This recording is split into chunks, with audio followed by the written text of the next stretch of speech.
नमस्कार दोस्तों, स्वागत है आपका हमारे YouTube चैनल महेश प्रजापति में। इस वीडियो में हम सीखने वाले हैं फिगर ऑफ स्पीच। जिस तरह हिंदी में अलंकार होते हैं, उसी तरह इंग्लिश में भी अलंकार होते हैं, उसे हम फिगर ऑफ स्पीच कहते हैं। तो इस वीडियो में हम देखने वाले हैं फिगर ऑफ स्पीच का डेफिनेशन क्या होता है, उसके कितने टाइप्स होते हैं और साथ-साथ में हम एग्जाम्पल भी देखने वाले हैं और बहुत ही आसान तरीके से देखेंगे, जो कि आप कभी भूल नहीं सकते हैं। ऐसे में ट्रिक्स और ऐसी टिप्स के साथ में आपको यह फिगर ऑफ स्पीच को एक्सप्लेन करने वाला हूं। तो बने रहिए हमारे वीडियो पे। यदि हमारे चैनल पे आप नए हैं तो हमारे चैनल को सब्सक्राइब कर लीजिए और साइड में दी गई बेल बटन जरूर दबाइए, जिससे कि आने वाले एजुकेशनल, मोटिवेशनल और एजुकेशनल टिप्स की वीडियो लगातार आपको मिलती रहे। तो चलिए स्टार्ट करते हैं आज की वीडियो।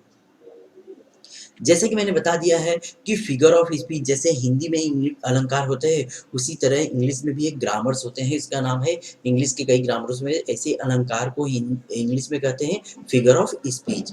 अब यहाँ पे फिगर ऑफ स्पीच की मैंने दो पार्ट में वीडियो बनाई है। फर्स्ट पार्ट में हम क्या देखने वाले हैं, डेफिनेशन और कुछ पार्ट्स ऑफ स्पीच देखने वाले हैं। तो पहले हम इसका डेफिनेशन देख लेते हैं। डेफिनेशन देखिए क्या दिया है, a figure of speech is a word और phrase that possesses a separate meaning from its literal definition।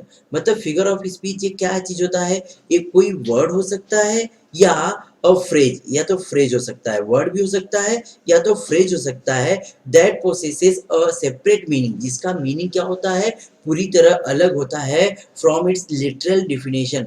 मतलब कि जो भी आपकी पोएम होती है, उस पोएम का जो भी पारिभाषिक अर्थ होता है, उससे इसका अर्थ क्या है और अलग ही निकलता है। ऐसे शब्द को या तो ऐसे वाक्यांश को हम फिगर ऑफ स्पीच कहते हैं, जिसकी क्या है साब जो पारिभाषिक मीनिंग है, वह मीनिंग को पूरी तरह अलग कर देता है। उसी वर्ड या उसी फ्रेज को हम क्या कहते हैं, फिगर ऑफ स्पीच कहते हैं। ओके, अब हम देखेंगे इसका types of figure of speech. मतलब फिगर ऑफ स्पीच के कितने टाइप्स हैं। तो यहाँ पे फिगर ऑफ स्पीच के कई टाइप्स हैं, बट मैं यहाँ पे पार्ट वन में, जो इस साइड आपको बॉक्स दिख रहा है, तो यह मैं पार्ट वन में आपको इंक्लूड करूंगा और जो यह दूसरा है, यह पार्ट टू में मिलेगा। तो पार्ट वन की वीडियो के जस्ट डिस्क्रिप्शन बॉक्स में आप पार्ट टू की वीडियो मिल जाएगी। और वैसे पार्ट टू में भी ये सारे सारे ग्रामर्स हम इंक्लूड करने वाले हैं। और पार्ट वन में जो ये साइड दिया है, जो लेफ्ट साइड में दिया है, जैसे सिमिली है, मेटाफोर, एलिट्रेशन, रिपीटेशन, यह सब ग्रामर हम किस में देखने वाले हैं, पार्ट वन में। तो सबसे पहले आप फिगर ऑफ स्पीच पढ़ने के लिए पहले उनकी जितने भी टाइप्स हैं उनको याद रखिए। अगर सारे सारे के नाम आपको याद रहते हैं तो उसका एक्सप्लेन मैं करूंगा, तो आपको आसानी से तुरंत समझ में आ जाएगा कौन सा स्पीच है। तो पार्ट वन में हम देखने वाले यह पार्ट, और पार्ट टू में हम जो सेकंड बॉक्स है वह देखने वाले हैं। तो चलिए वन बाय वन करके सारे के सारे हम जो भी पार्ट ऑफ स्पीच है वह देख लेते हैं।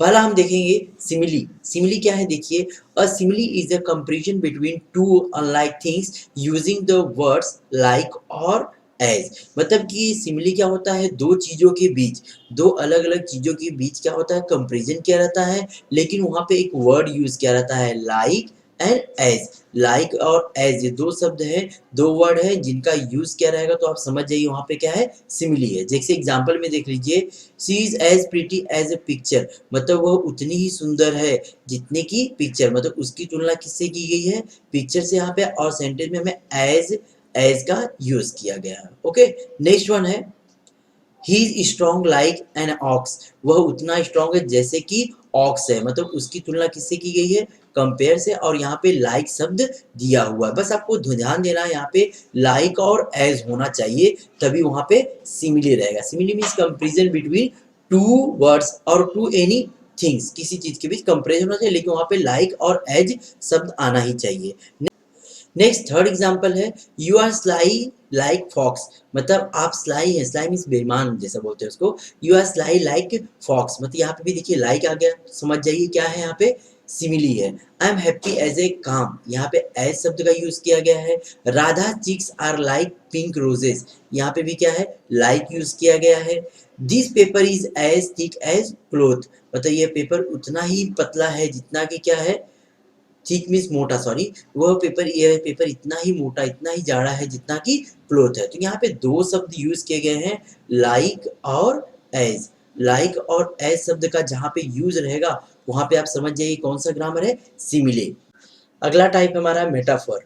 मेटाफोर देखिए क्या होता है, a metaphor is a figure of speech that compares two different things without the use of the terms like और एज, मतलब मेटाफोर भी क्या करता है, यहाँ भी दो अलग अलग चीजों के बीच कंपेयर किया गया है होता है, लेकिन यहाँ पे जो लाइक होता है, जैसे लाइक है, एज है, इसका यूज नहीं होता है। जो सिमिली हमने देखा था, सिमिली में क्या होता है, लाइक और एज, ये दो शब्दों में से कोई एक शब्द का यूज करके वहां पे कंपेयर किया है, लेकिन मेटाफोर में डायरेक्टली बताया जाता है, यहाँ पे कोई लाइक और एज जैसा सेंटेंस में वर्ड नहीं रहता है। जैसे एग्जांपल मान लीजिए, यहाँ पे दिया है first example, he is a fish out of water. यहाँ पे उसकी तुलना किससे की गई है, फिश, मतलब यहाँ पे वह क्या है, उसको फिश बता दिया गया है, तो मतलब वह क्या है, यहाँ पे फिश है, लेकिन वह फिश तो नहीं है बल्कि फिश जैसा है। ओके, तो यहाँ पे उसकी तुलना किससे की गई है, फिश से किया गया। अगला नेक्स्ट हमारा एग्जांपल है, she is a star in the sky. उसकी तुलना यहाँ पे किससे की गई, स्टार से की गई है, लेकिन वो स्टार तो है नहीं ना, स्टार जैसी है। यहाँ पे स्टार जैसी होना चाहिए था, बट यहाँ पे कोई लाइक या एज वर्ड यूज नहीं किया गया है। तीसरा एग्जाम्पल हमारा है, my grand childrens are the flowers of my garden. तो यहाँ पे देखिए, जो बच्चे को बताया गया है, बच्चे क्या है, फ्लावर्स हैं, लेकिन फ्लावर नहीं होते, मतलब फ्लावर जैसे हैं, मतलब यहाँ पे जो ग्रैंड चिल्ड्रन उनकी कंपेयर किससे किया गया है, फ्लावर से किया गया है। नेक्स्ट फॉर एग्जाम्पल है, that story is music to my ear. वह जो स्टोरी है वह मेरे कानों के लिए क्या होती है, म्यूजिक होती है, मतलब स्टोरी की तुलना किससे की गई है, म्यूजिक से की गई है, स्टोरी को म्यूजिक बताया गया है।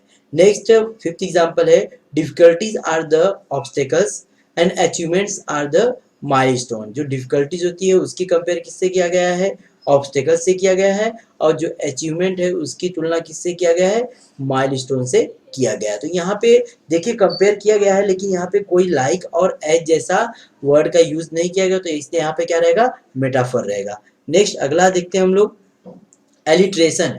एलिट्रेशन मीन्स क्या होगा, यहाँ पे देखिए, a single letter or alphabet is repeated for two or more then two times. मतलब यहाँ पे कोई सिंगल लेटर होगा या तो कोई अल्फाबेट होगा, वह दो या दो से ज्यादा बार रिपीट होगा, तो उसको बोलते हैं एलिट्रेशन। यहाँ पे देखिए, सिंगल लेटर होना चाहिए या तो अल्फा, वर्ड की बात हम लोग नहीं कर रहे हैं, लेटर या तो क्या बोल रहे हैं, अल्फाबेट, उसकी रिपीट होगा तो वहाँ पे एलिट्रेशन होगा। तो एग्जाम्पल देखते हैं, सी सेल्स, सी सेल्स। यहाँ पे देखिए, एस यहाँ पे भी है, एस यहाँ पे भी है, एस यहाँ पे भी है, तो यहाँ पे तीन टाइम रिपीट हुआ है, इसलिए क्या होगा, यहाँ पे एलिट्रेशन होता है। नेक्स्ट है सेकेंड एग्जाम्पल है, Walter wonders where Winnie was. यहाँ पे जो डब्ल्यू वर्ड है, देखिए यहाँ पे डब्ल्यू जो लेटर है, डब्ल्यू यहाँ पे भी है, डब्ल्यू यहाँ पे भी है, डब्ल्यू यहाँ पे भी, डब्ल्यू हर जगह डब्ल्यू यहाँ पे रिपीट हुआ है, more than two times repeat हुआ है, तो यहाँ भी क्या होगा, एलिट्रेशन होगा। नेक्स्ट थर्ड एग्जाम्पल में, निक नीडेड न्यू नोटबुक। यहाँ पे एन 1 2 3 4 टाइम यहाँ पे भी रिपीट हुआ है, यहाँ पे भी एलिट्रेशन है। Next fourth example, Fred fried frogs legs on Friday. Fred, F F F F, यहाँ पे एफ भी कितनी टाइम, 4 टाइम, मतलब मोर देन अगर 2 टाइम कोई भी लेटर, सिंगल लेटर या अल्फाबेट अगर रिपीट होता है तो वहां पे क्या रहेगा, एलिट्रेशन रहेगा। नेक्स्ट अगला देखते हैं, रिपीटिशन। रिपीटिशन मीन्स क्या होगा, कोई यहाँ पे क्या होना चाहिए, वर्ड बार बार रिपीट होना चाहिए, कोई वर्ड, ना कि यहाँ पे लेटर। तो repetition is the literary device in which a word और ए फ्रेज इज, देखिए यहाँ पे ध्यान से, यहाँ पे वर्ड भी हो सकता है और a phrase is repeated two or more then two times, मतलब दो या दो से ज्यादा बार अगर रिपीट होता है कोई वर्ड या फ्रेज, तो वहां पे क्या होगा, रिपीटिशन होगा। एग्जाम्पल देख लेते हैं यहाँ पे।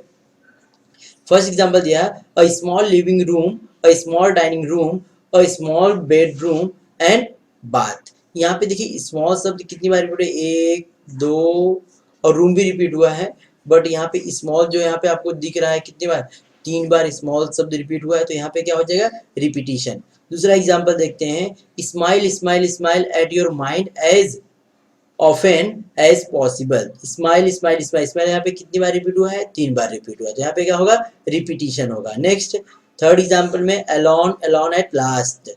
अलोन यहाँ पे शब्द कितनी बार रिपीट हुआ है, 2 टाइम्स रिपीट हुआ है, तो यहाँ पे भी क्या होगा, रिपीटिशन। जहाँ पे शब्द, जहाँ पे वर्ड रिपीट होता है वहाँ पे रिपीटिशन, और जहाँ पे लेटर रिपीट होता है वहाँ पे एलिट्रेशन, ये ध्यान दीजिएगा। नेक्स्ट फोर्थ वाला एग्जाम्पल है, now you see me now you don't. यहाँ पे now is repeated 2 times, so it is also repetition. Next rain rain go away. Rain rain यहाँ पे कितनी बार हुआ है, 2 टाइम्स रिपीट हुआ है। टू या मोर देन टू टाइम्स, जहां भी कोई वर्ड अगर रिपीट होता है तो वहां पे रिपीटिशन होगा। Next last example, all for one and one for all. यहाँ पे भी देखिए सारे के सारे पूरे वर्ड दो दो बार रिपीट, ऑल भी हुआ है, फॉर भी हुआ है और वन भी रिपीट हुआ है दो दो टाइम, तो ये भी क्या हो जाएगा, रिपीटिशन हो जाएगा। नेक्स्ट अगला देखते हैं हम, पर्सोनिफिकेशन। पर्सोनिफिकेशन में क्या होता है, यहाँ पे personification gives human qualities to the non living things or ideas. जो पर्सोनिफिकेशन होता है इसमें क्या होता है, जो इंसान की क्वालिटी है वह नॉन लिविंग थिंग को दे दी जाती है। नॉन लिविंग थिंग जो होते हैं उनको क्या है, इंसान की क्वालिटी दे दी जाती है, तो वहां पे क्या रहता है, पर्सोनिफिकेशन होता है। एग्जाम्पल देखिए आपको समझ में आ जाएगा। पहला एग्जाम्पल है, I heard the wind whistling. देखिए यहाँ पे विस्लिंग जो सीटी बजाने का काम किसका होता है, इंसान का होता है, लेकिन यहाँ पे वाइंड के बारे में बता दिया है कि वाइंड क्या कर रही है, विस्लिंग कर रही है, तो ये क्या हो जाएगा, यहाँ पे पर्सोनिफिकेशन हो जाएगा। नेक्स्ट एग्जांपल है, the water dance across my window. The water dance, ये डांस जो करना है, ये डांस करना किसकी क्वालिटी है, ह्यूमन की है, लेकिन किसको दे दिया गया है, वाटर को दे दिया गया है, इसकी वजह से यहाँ भी क्या रहेगा, पर्सोनिफिकेशन हो जाएगा। नेक्स्ट एग्जांपल है, my dog is telling me दस टू स्टार्ट डिनर। अभी देखिए डॉग के, हाँ, जो बात करना होता है, बोलना होता है, किसकी क्वालिटी है, यह इंसान के है, जो किसको दे दिया गया है, डॉग को दे दिया गया है, इसकी वजह से यहाँ पे क्या हो जाएगा, पर्सोनिफिकेशन हो जाएगा। नेक्स्ट फॉर एग्जांपल में, the moon is smiling at me. अब स्माइल करना ये भी किसकी क्वालिटी है, ह्यूमन की क्वालिटी है, and it is given to moon, ये मून को दे दिया गया है, तो यहाँ पे हमारा क्या हो जाएगा, पर्सोनिफिकेशन। बस केवल पहले आपको सारे ही सारे जो मैंने बताया था नाम याद करने के लिए, नाम याद करना है और मैं एक्सप्लेन कर देता हूँ, उससे आपको आसानी समझ में आ जाएगा कौन सा फिगर स्पीच किस तरह यूज किया जाता है, और उसका एग्जाम्पल भी आपको समझ में आ जाएगा। नेक्स्ट अगला हमारा है हाइपरबोल। हाइपरबोल मींस क्या होता है, यहाँ पे hyperbole uses exaggeration for the emphasis और इफेक्ट, मतलब किसी चीज को अतिशयोक्ति, किसी चीज को थोड़ा बढ़ा चढ़ा के बात करने के लिए, थोड़ा और प्रभावित रूप से बताने के लिए जो बातें की जाती है, तो वहां पे क्या होता है, हाइपरबोल होता है, मतलब किसी चीज को बढ़ा चढ़ा के बोल दिया। जैसे मैंने बोल दिया कि मैंने तुमको ये सवाल 50 बार बताया है, तो 50 बार तो बताते नहीं, 2 3 4 बार बताए होंगे, तो इस तरह यहाँ पे किसी भी चीज को बढ़ा चढ़ा के बोल दिया तो वहां पे हाइपरबोल होता है। चलिए एग्जाम्पल देखते हैं। पहला एग्जाम्पल है, I have million things to do. मेरे पास यहाँ मिलियन, मिलियन में यहाँ 10, हाँ, लाखों चीजें यहाँ करने के लिए, तो मिलियन तो यहाँ पे होगा नहीं, तो इस तरह यहाँ पे क्या है, मिलियन चीज बोल रहे हैं कि I have a million things to do, मेरे पास मिलियन चीजें हैं करने के लिए, लेकिन यहाँ पे मिलियन क्या है, बढ़ा चढ़ा क्या है, 2 3 4 चीज हो सकती है। आगे नेक्स्ट एग्जांपल है, दिस सूटकेस वे और टन, मतलब इस सूटकेस का जो वेट है, जो वजन है कितना, 1 टन है। 1 टन तो होगा नहीं, खाली बोला जा रहा है, बताया जा रहा है। This room is an ice box, ये रूम कैसा है, आई बॉक्स, हाँ, आइस, आइस बॉक्स, इस रूम को क्या बोल दे रहा है, आइस, मतलब इस रूम को बढ़ा चढ़ा के बोल दिया कि रूम कैसा है, आइस बॉक्स है। नेक्स्ट एग्जांपल है, I will die if he doesn't ask me on date, मतलब उसने उस दिन मुझे अगर नहीं पूछा, मेरे बारे में नहीं पूछा, तो मैं मर जाऊंगा, तो ऐसा तो होता नहीं है, मतलब यहाँ पे भी बात को क्या है, बढ़ा चढ़ा के बोला गया है, इसलिए यहाँ पे भी क्या होगा, हाइपरबोल होगा।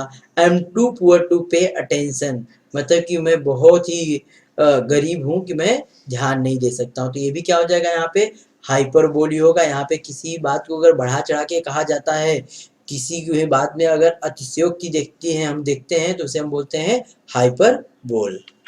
नेक्स्ट अगला है एक्सक्लेमेशन। एक्सक्लेमेशन से हम आपको समझ में आता होगा एक्सक्लेमेटरी, ऐसा रिलेटेड समझ में आता होगा, तो ऐसे एक्सक्लेमेशन भी है। In this figure of speech the exclamatory form is used to draw greater attention to a point, किसी भी बात को ज्यादा विशेष ध्यान देने के लिए यहाँ पे बात को एक्सक्लेमेटरी के फॉर्म में प्रेजेंट किया जाता है, वहां पे क्या होता है, एक्सक्लेमेशन होता है। चलिए एग्जाम्पल देख लेते हैं। पहला है, what a piece of work is man, मतलब मैन क्या, हाँ, मैन मतलब क्या पीस है, इस भगवान के काम का क्या पीस है, उसके यहाँ पे क्या लगा हुआ है, यहाँ पे देखिए लास्ट में एक्सक्लेमेटरी मार्क लगा है, इसलिए क्या रहेगा, एक्सक्लेमेशन रहेगा। Next, how sweet the moon light स्लीप्स upon this bank, यहाँ पे भी हाउ से स्टार्ट है, और देखिए मुझे वो एक्सक्लेमेटरी सेंटेंस होते हैं मोस्टली व्हाट या हाउ से स्टार्ट होते हैं, तो यहाँ ये दोनों व्हाट या हाउ से स्टार्ट है, तो ये भी क्या हो जाएंगे, एक्सक्लेमेशन हो जाएगा। नेक्स्ट अगला एग्जांपल है, how nice your shirt is, ये भी एक्सक्लेमेटरी मार्क लगा है, तो यहाँ भी क्या होगा, एक्सक्लेमेशन ही होगा। नेक्स्ट एग्जांपल में, wow I won the match. ये देखिए वाओ, यहाँ पे एक्सक्लेमेटरी मार्क लगा हुआ है तो ये भी क्या हो जाएगा, एक्सक्लेमेशन हो जाएगा। एक्सक्लेमेशन का एग्जांपल समझना बहुत ही आसान है। अगर लास्ट में एक्सक्लेमेटरी या तो एक्सक्लेमेटरी मार्क कहीं भी लगा हो तो क्या रहेगा वहां पे, एक्सक्लेमेशन फिगर ऑफ स्पीच होगा। नेक्स्ट अगला हमारा है इन्वर्शन। इन्वर्शन मीन्स क्या होता है, the words are not given proper prose order, मतलब कि जो प्रोज है, जो पोयम है, उसमें प्रॉपर सही तरीके से वर्ड को अरेंज नहीं किया गया है, उसी को हम क्या बोलेंगे, इन्वर्सन बोलेंगे। देखिए ध्यान से इसके एग्जांपल में, पहला एग्जांपल है वेलकम यू आई विल।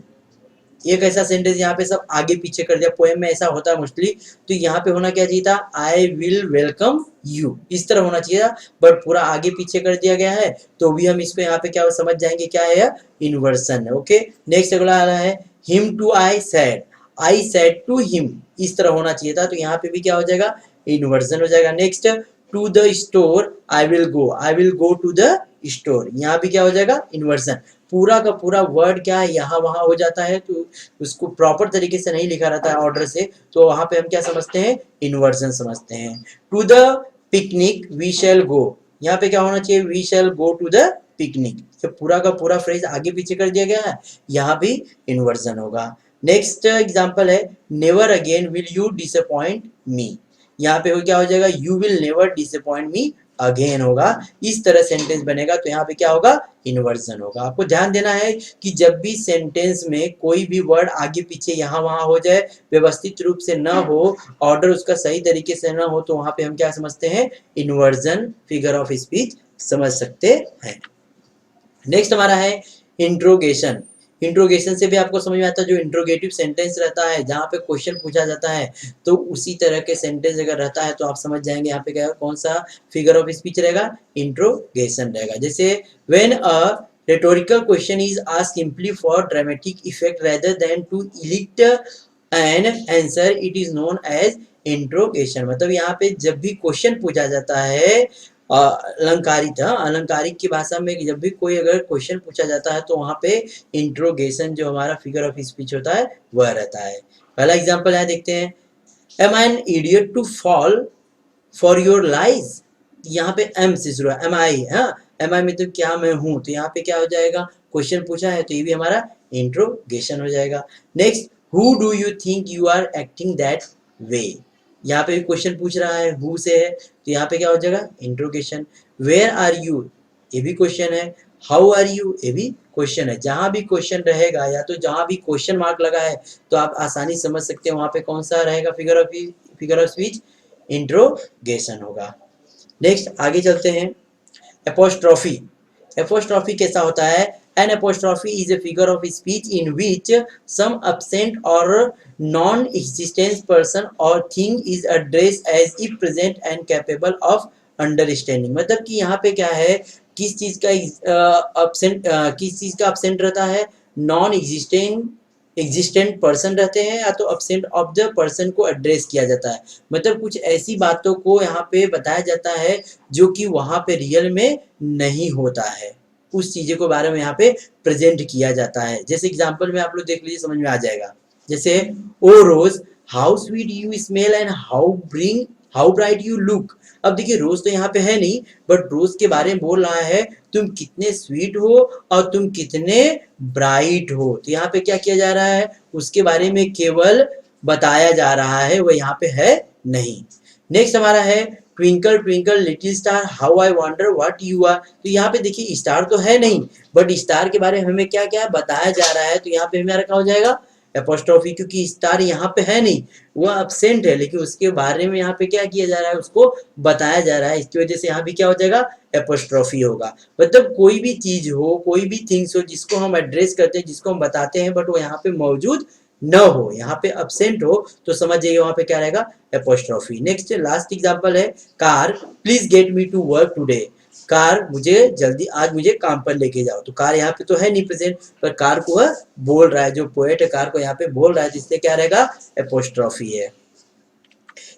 अब यहाँ पे देखिए कई एग्जांपल्स मैंने आपके प्रैक्टिस के लिए दिया है। आप इस सब एग्जांपल को देखिएगा और कमेंट बॉक्स में रिप्लाई दीजिएगा कि कौन सा यहाँ पे फिगर ऑफ स्पीच होगा। यहाँ पे टोटल मैंने 10 फिगर ऑफ स्पीच आपको एक्सप्लेन कर दिया है।